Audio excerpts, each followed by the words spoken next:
Hi, I am Nancy Knighton, and I'm with the Arkansas Small Business and Technology Development Center, or the ASBTDC. So we have the longest name, so you'll remember us. And we are a university-based economic development program that partners with the Small Business Administration, as well as everyone up here, to bring no-fee consulting and market research services to the state of Arkansas. So we work with those folks that are exploring an idea or an opportunity, those people who have started their business and are looking for expansion, and then those people who just maybe are looking to support a small business that they're in. We really help a variety of businesses, everything from your local dry cleaners to your home-based business to technology businesses. So those folks are doing research and development within university institutions and other organizations. So we are there to help small business, and we also offer our our training services at a low cost or no cost. So we have webinars that happen across the state for our organization for you to take part in at no cost, and then we have low cost opportunities in regards to training. We have something coming up on September 27th here in Little Rock, starting a business in Arkansas. We'd love you to be a part of that. One of the things that we do for our small business owners in specific that is really something that levels the playing field for them is to help them explore the market research that's available to them to understand the industry and the market area in which they're going to operate. So we bring some of those resources that are usually only available to large companies to our small business owners and our entrepreneurs at no cost. So if you've ever explored trying to find out more about the industry in which you're going to operate, and you know that it costs a lot of money, before you ever do anything, give us a call. We want to be able to help. So we actually operate 7 offices statewide, so we're in your community, and we want to make sure that we're a valuable part of your business and your journey in entrepreneurship. Thank you. So my name is Erin Stanger, and I'm with the Arkansas Regional Innovation Hub. We're located just right over the Main Street Bridge in North Little Rock, right in Argenta. And the Innovation Hub is a really large, it's a collaborative ecosystem of innovation that drives economic development. And so what that really means is that we have several areas within our building that can help you with your business. We are a really large makerspace. It's a 22,000 square foot building. So part of our building is all about making. So we have 3D printers and laser cutters and ways to help you create prototypes. I have a mechanical engineer on staff that helps you create whatever's in your mind, your idea. It really helps you helps it come to life. We also have a full metal and carpentry shop. So those of you that are interested in using those tools, you can do that when you become a member of Innovation Hub. We also have 4 art studios. So we have a ceramic studio. We have a digital studio that has Adobe, so Photoshop, Illustrator, loaded on those computers. We have a screen printing studio. So if you're interested in making a lot of t-shirts for your business, we can help you with that. And then we have a design studio. And last but not least, we have a really large co-working area, which was, I've seen many friendly faces in the audience that have seen our beautiful space. It's a really large area that becomes your office when you join the Innovation Hub as a member. So you can come and use the facility, and you have super fast Wi-Fi and a coffee bar and a beautiful place to work and conference rooms that you can book as well for your meetings. So I really encourage you to come see us. That's the best way to learn about the Innovation Hub and really learn what a makerspace is, because we're here to help you make and design anything that you need with your business. Thanks, Erin. Hi, I'm Justin Birch. I'm with the Delta Regional Authority, and I lead workforce and education for them. I'm also one of W.K. Kellogg Foundation's National Racial Equity and Healing Fellows. With the Delta Regional Authority, we do a couple of different things. We try to promote regional economic opportunity across 8 states, 7 that touch the Mississippi River, and then the Alabama Black Belt. We serve a little over 10 million people in 252 counties and parishes. We do a couple things with small business and entrepreneurship. One, the past 2 years we have done the Delta Entrepreneurship Network. I'm seeing one of our fellows in the back of the room if you want to raise your hand. She was one of our cohorts last year. But what we do is we offer a competitive fellowship every year.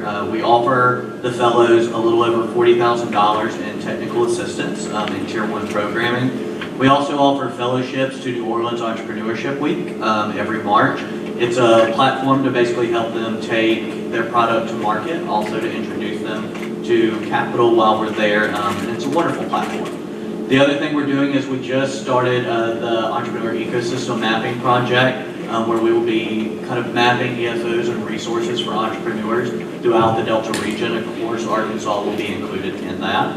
And we just launched the HBCU piece with Small Business and Entrepreneurship. We picked 6 colleges throughout our region. Mississippi Valley State will be leading it. But in Arkansas, we also have Lander Smith represented, and we have the University of Arkansas Pine Bluff, where we'll be hosting regional pitch competitions and building HBCU's capacities to grow collegiate entrepreneurs. And that's a lot of what we're doing in the small business entrepreneurship space in the area.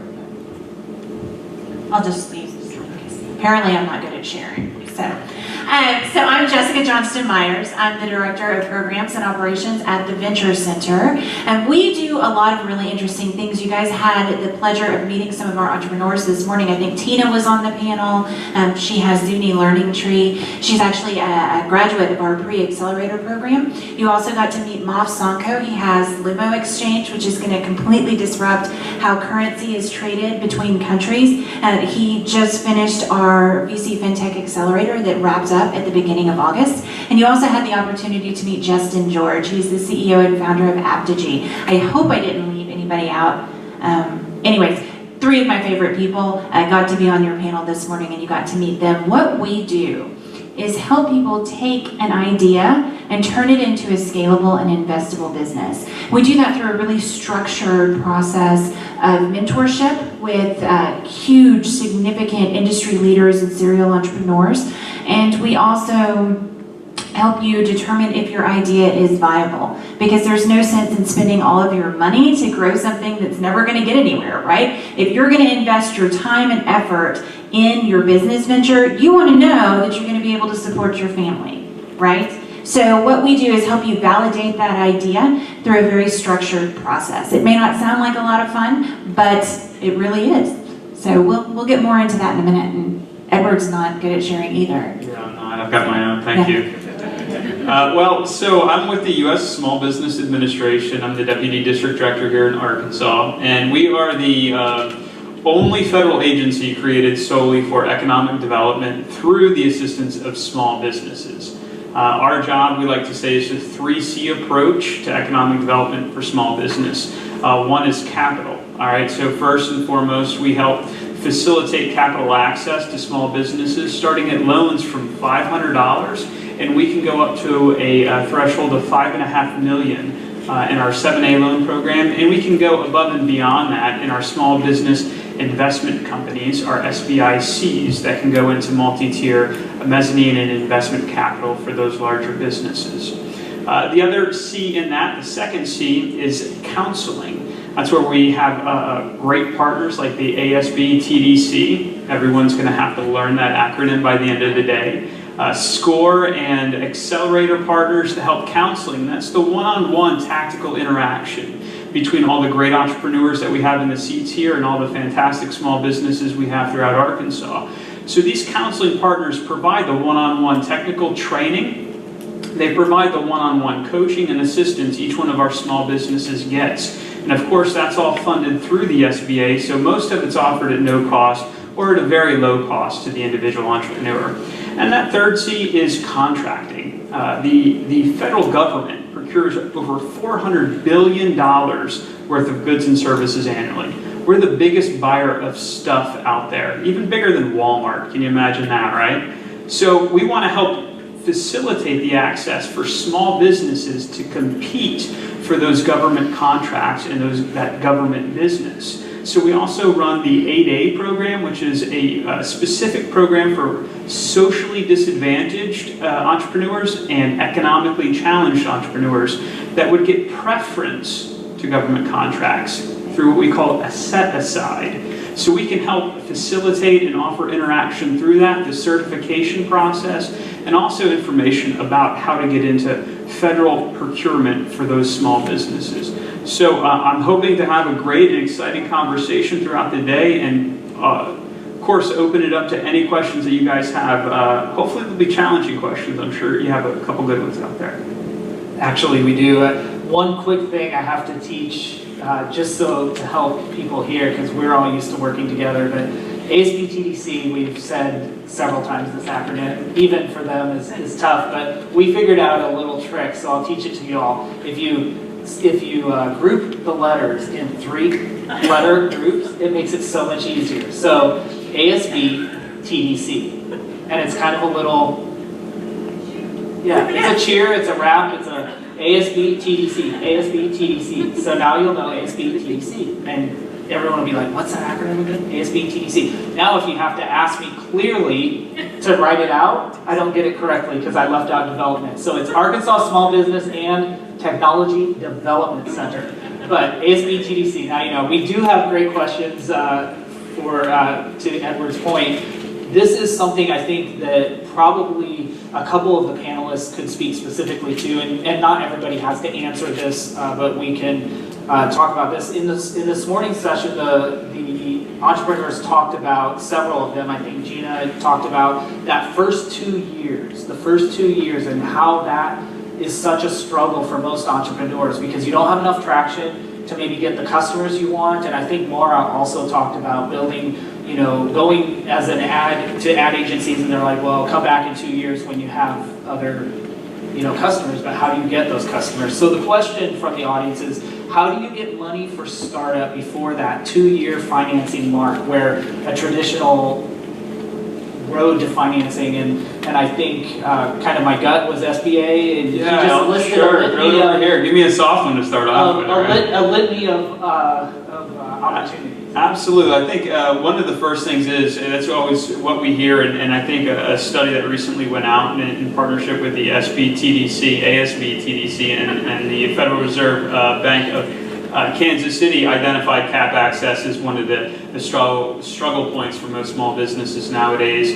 And just as you hear, that one large business that doesn't want to buy from somebody that's less than 2 years old, even more so as a traditional bank doesn't want to lend to somebody that hasn't been in business for at least 3 years. And so that's a pretty normal turnaway that most banks will give to those newly formed businesses because they're at the highest risk point beyond that 3 years. So within that first 3-year span, 2 years, great, but most banks are even looking into the 3-year point before they feel like the business has been de-risked enough for them to be able to loan to.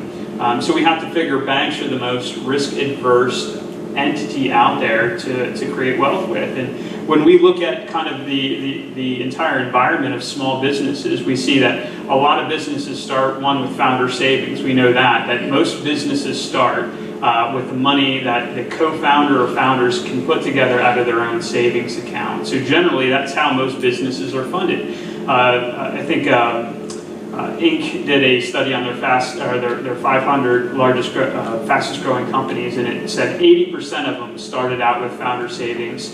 And out of the 80% that were on there, it was under $50,000 that it took to start that business.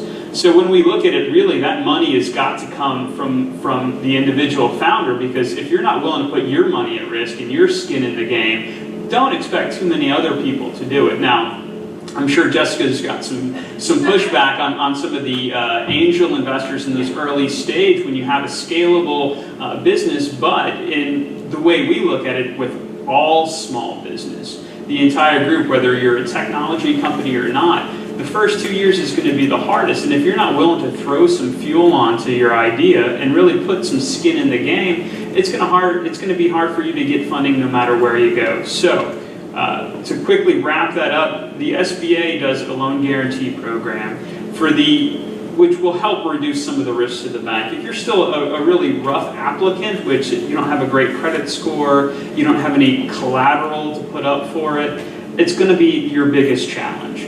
What we do have is we have micro lenders that can help start that conversation as early as possible. And to echo what the fantastic entrepreneurial panel said this morning, financial literacy is key. You got to know your credit score. You got to know what the banks are looking for. Come talk to me. Come talk to anyone on my staff so we can help educate you in that process before you go and ask for money. Because we don't want the conversation to go, how much money do you need? How much are you going to give me is the answer. That's not the right answer. So we want to prepare you and develop you to be successful during that conversation. I've got mine because I don't share. Can I respond? Oh, I'm sorry. It's okay. It's okay. I just want to say that we are very knowledgeable about the programs that Edward has in place with the SBA for the guarantee. And through the Small Business and Technology Development Center, we work with entrepreneurs to see, okay, are you on the 3-month plan, so ready to go to that bank and get started? Or are you on the 3-year plan? And either one is great for us to be able to say, how can we help you get to the point where you can open the door? And sometimes that takes some personal saving. It may take working in your job and doing this part-time and really developing the skill set that you need to be able to open that and go to that bank and say, I have this money in place to be able to invest in my business. This is the experience that I have. And we're there to guide you along that path, to be able to say, okay, these are the things that SBA is going to require of you. These are the things that the bank is going to require of you. So just as Edward would be able to tell you about financial literacy, we can do that. And then also explore the opportunities of, okay, at the end of the day, worst case scenario, can you put food on the table on Friday? And so that's what we help you to do as you get started and you look at that opportunity to move forward and gain access to financing from a lender. And I'll pivot to Jessica because there's, like Edward said, no matter if you're wanting to scale or you're just a small business wanting a loan, the process at the beginning, if you don't have cash, you don't have cash. And so a couple of the next 2 questions kind of pivot into this. If for small businesses that aren't tech businesses that can't just create a fantastic app that goes crazy, like a spa, and then somebody asked about a fashion startup, what kind of financing helps those kind of small businesses or people looking, and then specifically for the fashion startup, which of the organizations have any of you worked specifically with a fashion startup? Go ahead. Well, we have. We've specifically worked with a local company. In fact, I'm going to get the word wrong, so I'm not even going to say it. She does couturier or something. I don't know. Anyway, not French. But she works on that kind of thing. So what I can speak to is more the venture capital side. Maybe you are going to grow a business that is going to turn into Facebook or LinkedIn or Uber or Airbnb. So those businesses typically are going to hit it big before they're 2 years old, right? So they're not going to get to that threshold of the bank, and they have to come across capital another way. And generally that's going to come from angel investors or venture capitalists. That's a little bit different. Have you ever seen Shark Tank? It's kind of, like I used to be a realtor and people would talk about the house selling shows on HGTV and I would get offended by that. We kind of get a little offended sometimes when you see Shark Tank, right? Everybody knows what it is, but it's not that easy to get $5 million for your company, right? You can't just walk in and say, hey, I've got this thing.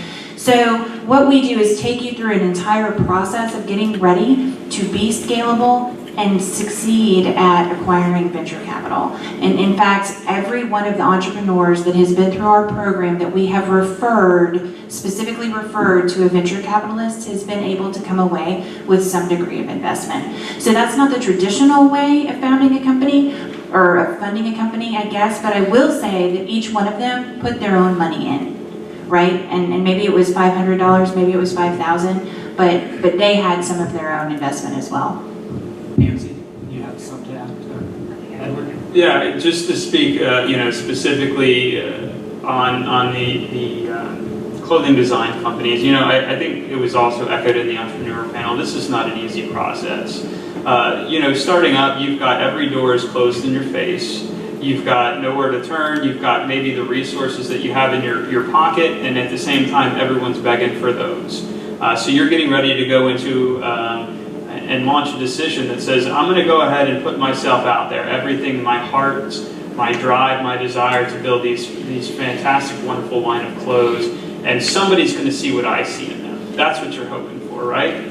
So how do we then convey that? How do we help show what that desire is in a product? Well, can you finish one piece?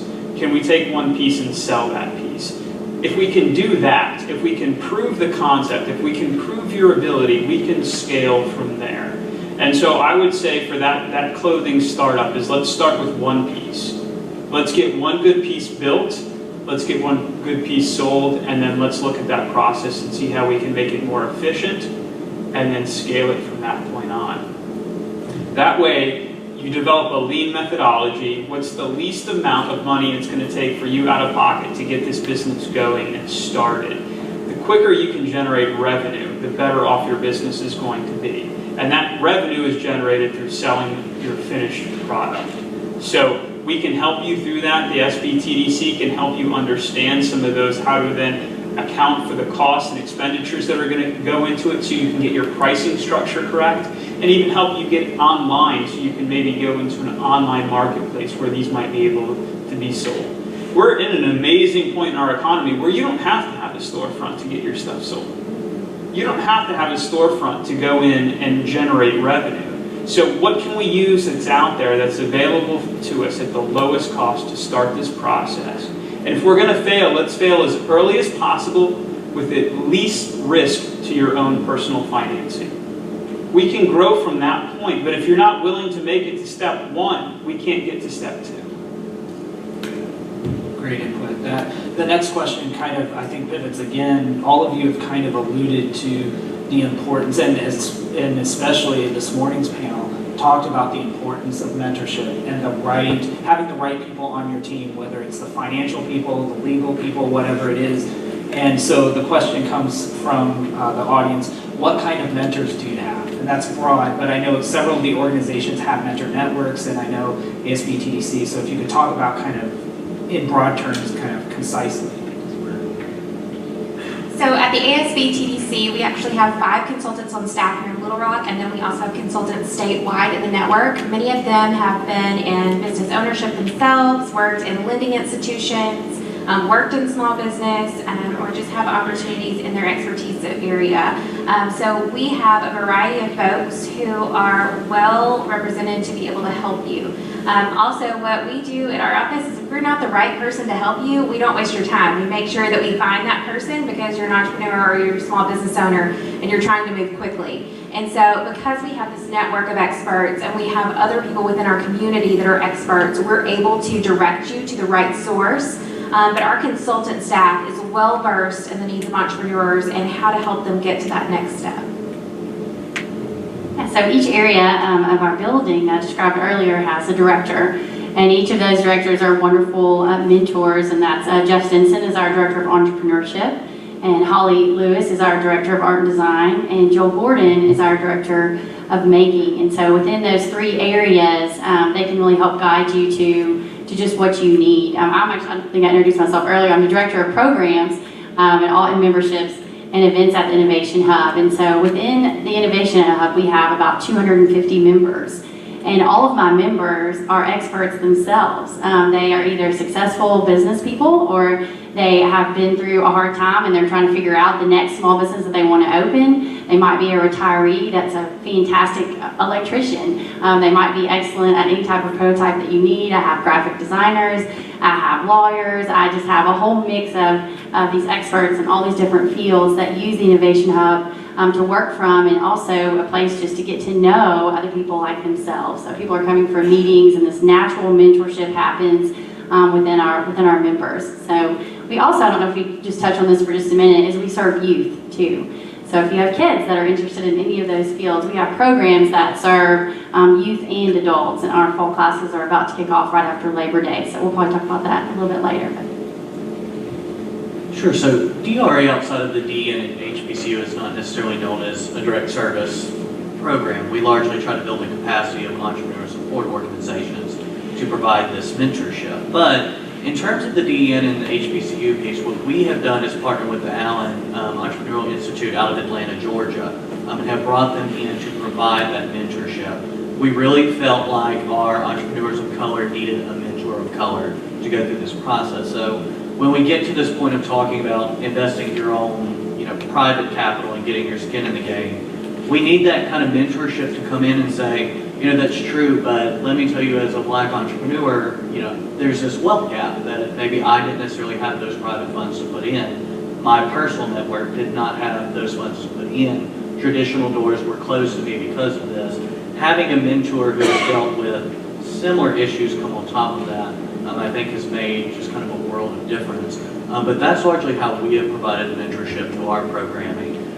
And I will pass it on to you. Well, just very quickly, we don't believe that mentorship is accidental. We also don't think it's just hanging out with people and having a cup of coffee. We strongly believe that mentorship is structured, follows a very specific method, and should be from trained mentors. So we actually have over 60 trained mentors now. They've been through a really rigorous training program, and in fact, they have to sit through 8 shadow sessions with other master mentors before they can sit down with somebody on their own. So you can rest assured that if you are lucky enough to get an hour with one of these really excellent entrepreneurs, that it's going to be worth your time and you're going to walk away with some knowledge. And finally for us, we also grant funding to an organization called SCORE. And SCORE is made up of a group of volunteer nonprofit counselors that give one-on-one confidential private counseling to individuals anytime. They're located down on Riverfront Drive in our office. You can go down there and meet with the director, Jim Sadler, or one of his folks, and get that free one-on-one counseling and mentoring through their organization, again, free of charge to the individual. Great. We're kind of actually at it's 1:38, so we're a little bit, but there's one last question that, there's several questions addressed to individuals, so if you ask those questions to specific panelists, I'll ask you to meet with them after the rest of the time you'll be able to directly, but this was a kind of overarching question that maybe one or two of you can pick up. What's the most common mistake you see from entrepreneurs? So the biggest thing that we see is entrepreneurs who are wrapped up in the product and not in sales, because entrepreneurs are generally product people and idea people and not sales people. And at the end of the day, if you don't have sales, you don't have a business, you have a hobby, right? Anybody else? I would, I'll just jump on that one. I would say waiting too long. They wait too long before they come see me or one of the other ESOs in the room. I think the quicker they can get in front of one of the support organizations here, the quicker they can understand how to build their team, maybe what some of those gaps and resources can be, and how to start addressing those early on in the process so they don't wait.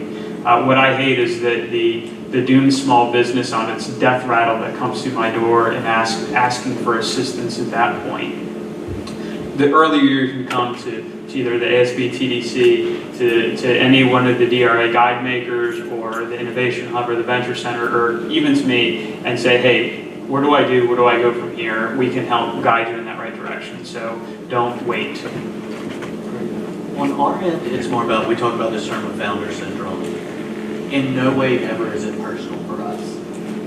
What we see when we provide the Delta Fellowship is we're bringing you tier 1 programming to the table.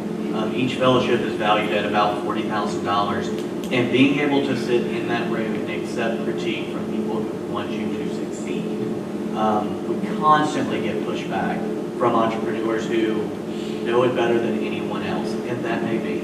It honestly may be.